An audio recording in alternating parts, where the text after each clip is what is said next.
Ala ka GMU ha. Pikat na sad ka. Sunsonos ABS. Nga to, 2014 sa ABS-CBN din ang The Voice Kids. Ito ka GMU ha. Pangarat yun ka ha. Kapag sakra ni mo. Pero langaw-langaw pag ka. Karong Bermans ha. Pag sakra yun ka. Karong Bermans.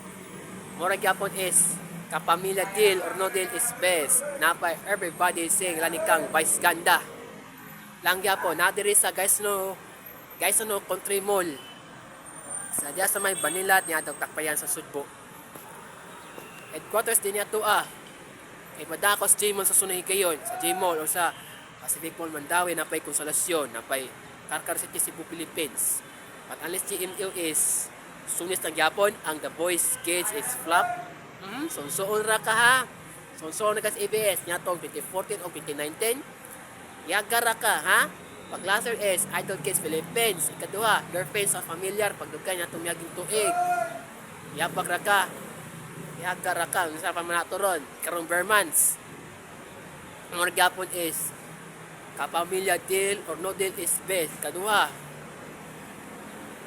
everybody sing ni Vice Ganda. Kana, mga gapon is best. Akong usbon to ha. Akong i-vlog hapon But unless ang huli linggo sa The Voice Kids is flop. Kupit ka takas ABS. Never again na lang yun ha. I'm sorry ni mo, Julian San Jose. Lalay na dyan ka ha. Kana ni mo, I'm sorry la lang. Nakusukot ka na. Orgapon, kapamilya o kapatid sa Kalam is best. Ano man. Wala nyo ko ilain sa istasyon sa Channel 7. Kaya unfair na siya. At tulad ng tanaw sa kanaron. Top 5 mga kwentong Mark Logan na pa kapamilya din o no din is best sa TV5 matag domingo. Kapamilya din o no din is best.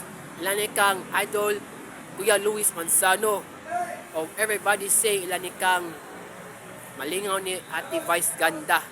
Lingaw sa Vice Ganda sa everybody say sa mga game show sa TV5 o sa ABS-CBN is best. Lang gyapon sa kapamilya o sa kapatid is best sa Kalam. Nadiri sa guys Country Mall niya atong dakpayan sa Sudbo na himutang sa may Banila din atong syudad. Basta gyud tana ha ang ulilinggo gapon karong Bermans. Sunod gyud ha. For padakos man tayo sunod na. Padakos J-Mall, Pacific Mall Mandawi, Konsolasyon, Danau City napay Carmen, naapay sa Carcar City, Cebu City, Philippines. Napasay Leyte, Southern Leyte, Philippines. Kana, ug Leyte og Southern Leyte, Philippines ang yapon niya. 7 ka buok niya o 8 ka buok ni. Muna katuok na yung GMU ha. Alang rin sa mo ha. I'm sorry nimo. I'm sorry na jud ka ha. Hala, sumuro to ha. O